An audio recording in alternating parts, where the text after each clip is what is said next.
So for those of you that are unfamiliar, a strap in a weightlifting context is a piece of leather or nylon or other material that you use to affix your arms to a barbell or other implement in order to hold on to it where your grip strength in your hands would otherwise fail and not be able to continue the lift.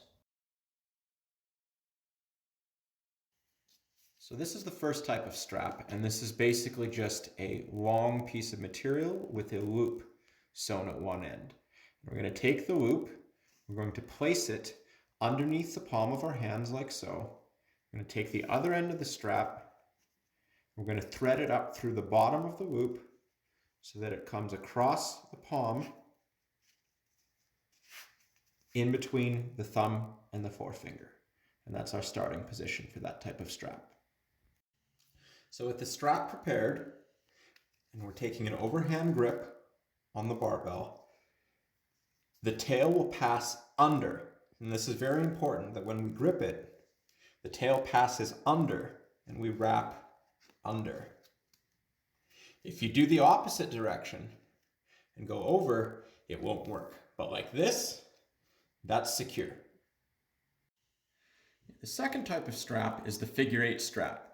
And this is a piece of material that has one consistent loop sewn together in the middle to form a figure eight, as the name implies. And I like these a lot, and these are popular because they're much easier to get into and out of independently versus the previous type of strap that I just showed you.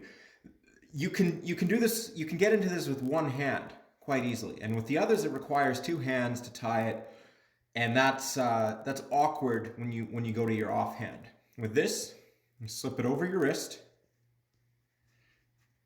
That's all there is to preparing that part.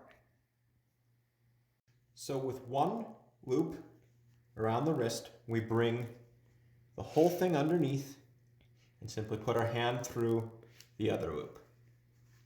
That's all there is to it. Then we reach down and grab the barbell and a little bit of the strap at the same time. I find if you grab a little bit of the barbell and a little bit of the strap, it adds an extra layer of security. And this is not going anywhere. In general, with figure eights, I say buy them as small as you can.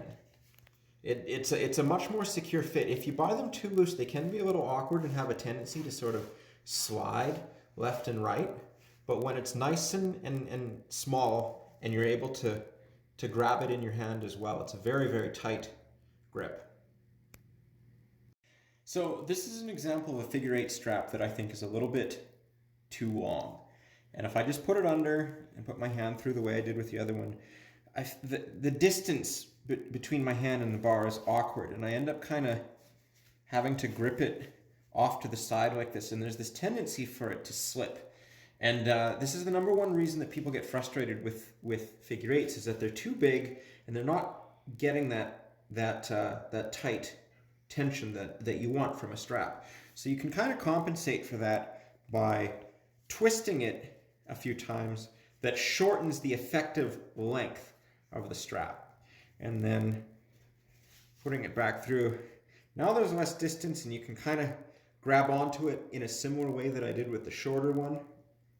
And that's going to be a lot more effective versus having it, sliding around like that.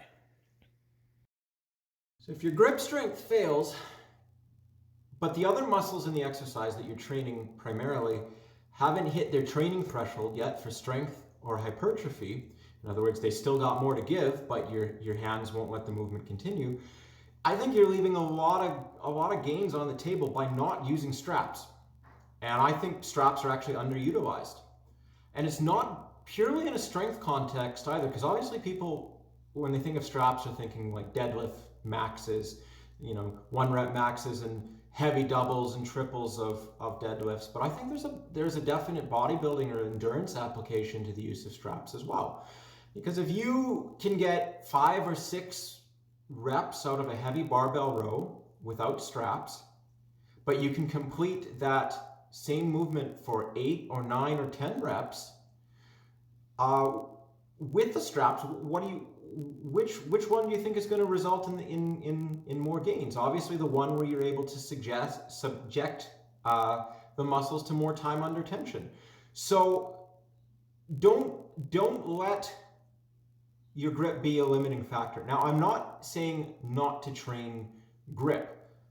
Obviously, I'm not saying not to train grip. It's just that there might come a point where you have to split your training up a bit, and you can't just rely on the barbell pulling exercises. You might have to add extra 10 or 15 minutes at the end of your workout for grip training, or do it at a different point of the day, even have a separate little 10-minute grip workout.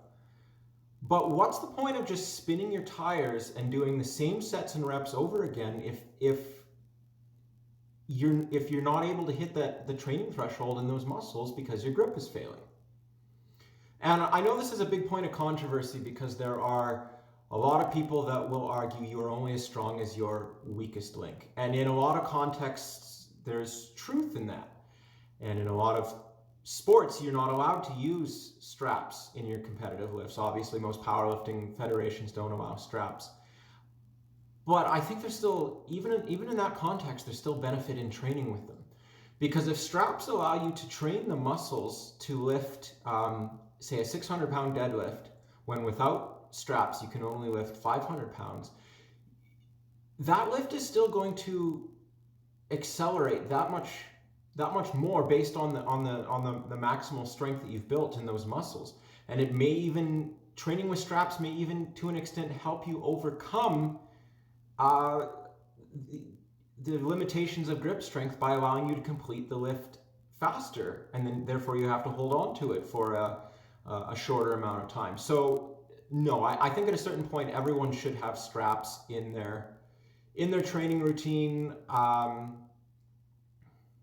You're probably leaving some gains somewhere on the table if you're not using straps.